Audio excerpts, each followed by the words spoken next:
Hello friends, मैं हूं doctor विजय और आज के वीडियो में हम बात करेंगे कि कौन कौन से फूड्स ऐसे होते हैं जो हमारे लंग्स और हमारे फेफड़ों को मजबूत करने में हेल्प करते हैं।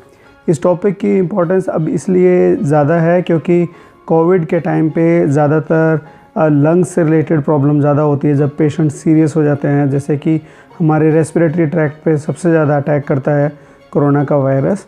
उस दौरान उसके बाद में इस चीज़ के लिए बहुत ज़्यादा डिमांड बढ़ रही है कि अब क्या किया जाए ताकि आपके लंग्स की कैपेसिटी अच्छी हो, लंग्स आपके हेल्दी रहें। तो बेसिकली उस नाम पे बहुत सारे सप्लीमेंट्स और बहुत सारे इस तरह के एडिशनल मल्टीविटामिन्स की बात होती है कि लोग उसके लिए प्रमोट करते हैं।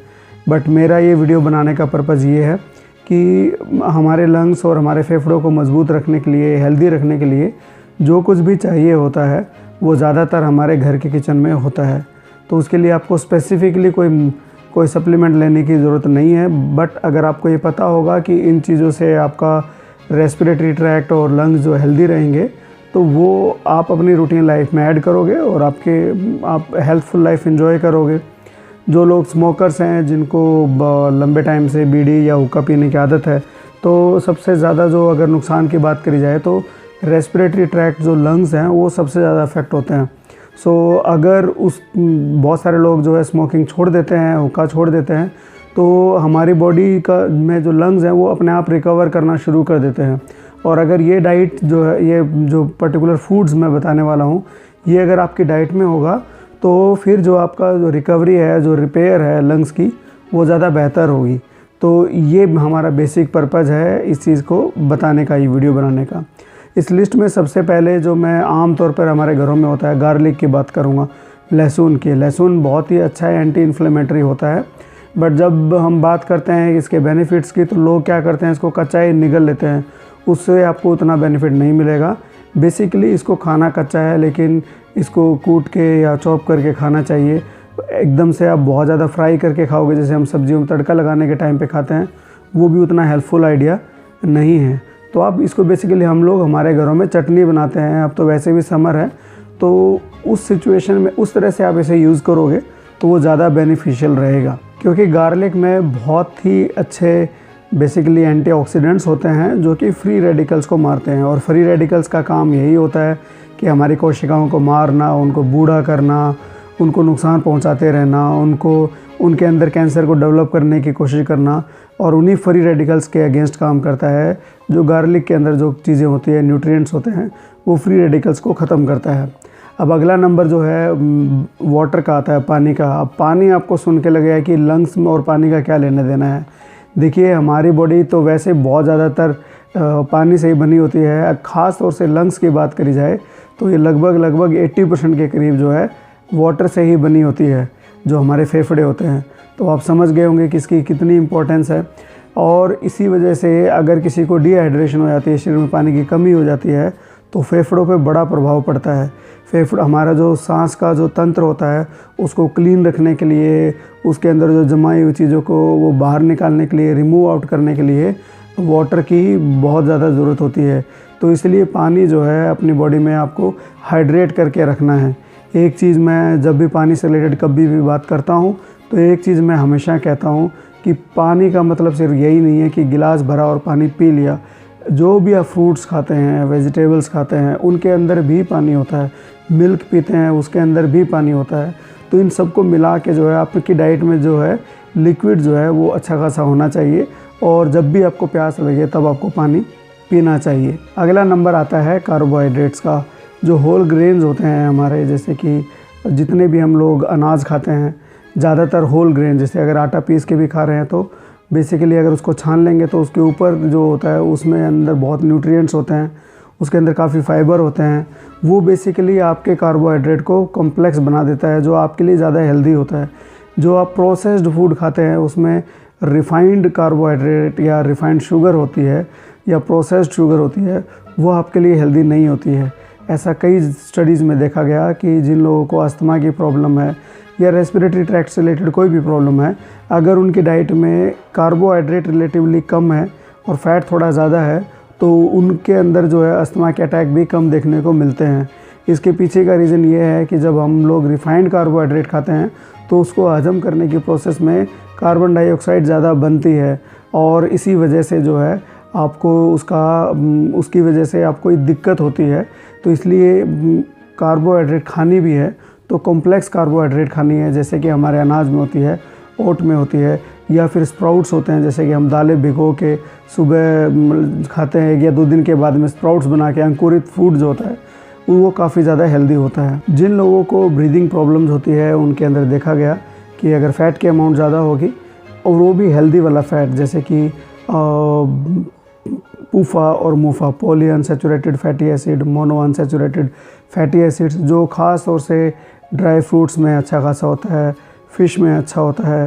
ड्राई फ्रूट्स में हम बात करें तो बेसिकली वॉलनट, यानी कि जो उसके अंदर ओमेगा 3 फैटी एसिड अच्छा खासा होता है, तो ये भी आपके फेफड़ों को हेल्दी बनाए रखने में काफ़ी हेल्पफुल होते हैं। अगर ओमेगा 3 की बात करी जाए ख़ास तौर से, तो बेसिकली फ़िश में अच्छा होता है, तो आप हफ्ते में 1 या 2 बार उसको आराम से खा सकते हैं। उसके अलावा सीड्स के अंदर होता है ओमेगा 3 फैटी एसिड्स, तो जो भी सैलड वगैरह आप खाते हैं उसके ऊपर स्प्रिंकल करके भी उसे खा सकते हैं। तो ये काफ़ी हेल्दी रहता है आपके फेफड़ों के लिए ख़ास तौर से, और नॉट ओनली फेफड़े, आपके ब्रेन के लिए, आपके कार्डिक जो हार्ट के लिए भी ये काफ़ी हेल्दी होते हैं। अगला नंबर आता है टमाटो और एप्पल का। ये ख़ास तौर से उन लोगों में ज़्यादा बढ़िया काम करता है क्योंकि इनके अंदर खूब सारे दवा के एंटीऑक्सीडेंट्स होते हैं।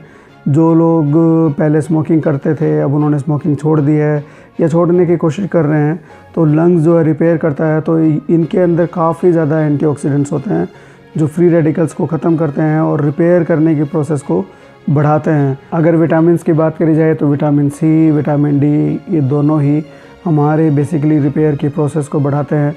विटामिन डी जो है छोटे बच्चों में जिनके अंदर इसकी कमी होती है और अस्थमा की प्रॉब्लम होती है, तो उनके अंदर अस्थमा के अटैक भी ज़्यादा फ्रीक्वेंटली होते हैं। विटामिन सी है, बार बार होने वाले कॉमन कोल्ड, सर्दी जुकाम के इफ़ेक्ट को कम करते हैं। विटामिन सी जो है जितने भी ऑरेंज यानी कि संतरिया रंग के जितने भी फ्रूट्स होते हैं उन सब के अंदर होता है। विटामिन डी की बात करें तो सबसे अच्छा सोर्स तो सनलाइट होता है। उसके अलावा एग है, या फिर आपका बेसिकली मिल्क या मिल्क से बने प्रोडक्ट्स में विटामिन डी होता है, या फ़िश में काफ़ी अच्छा खासा विटामिन डी होता है। अगर लंग्स की कैपेसिटी और लंग्स की हेल्थ की बात करी जाए तो प्रोटीन बहुत ही हेल्दी होता है। बट हमारे यहाँ पे प्रॉब्लम क्या होती है कि हम लोग क्या करते हैं कि प्रोटीन आमतौर पे जैसे खाएंगे, जिस तरह की डाइट खाएंगे वो या तो दोपहर को या फिर शाम को ज़्यादा प्रोटीन होता है इसमें। इसका ज़्यादा बेनिफिट लेना है तो आपके ब्रेकफास्ट में भी कुछ प्रोटीन होना चाहिए, लंच में भी प्रोटीन होना चाहिए और डिनर में भी प्रोटीन होना चाहिए। जितना टोटल प्रोटीन खाते हो वो ऐसे डिस्ट्रीब्यूटेड होना चाहिए, तभी आपको उसका ज़्यादा बेनिफिट मिलेगा।